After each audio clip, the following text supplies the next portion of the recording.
हा पुढे बघा मिक्सर चाललेला आहे, त्याच्या पाठीमागे नंबर नाही, काहीच नाही. आणि ह्या परत हॉटलिस्ट हॉटलिस्ट नाही काय म्हणतात RMC स्टँडवाल्यांना वाटतं की आमच्या वर्गात सगळ्यांना का बोलतात. एवढा मोठा ट्रक चाललाय बेधडकपणे गर्दीमध्ये आणि ह्याचा नंबर नाही, काहीच दिसत नाही, ह्याला रेडियम नाही, काहीच नाही. अशा वेळेस कसं सुरक्षिततेचं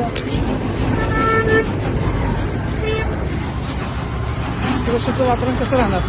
आता उद्या इथं दुर्घटना त्याचा नंबर नाही, काही नाही, कसं कळणार. पोलिसांचं लक्ष नाही, कारण की छोट्या मोठ्या गोष्टींना पोलीस लगेच पकडतात गाड्या. मात्र हा एवढा मोठा डंपर चालला पण ह्याचा नंबर मात्र पोलिसांना दिसत नाही. हे कमाल आहे.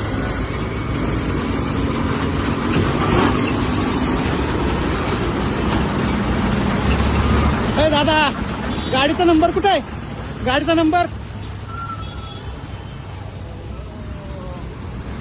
पुढच्या बाजूला नंबर दिसतोय.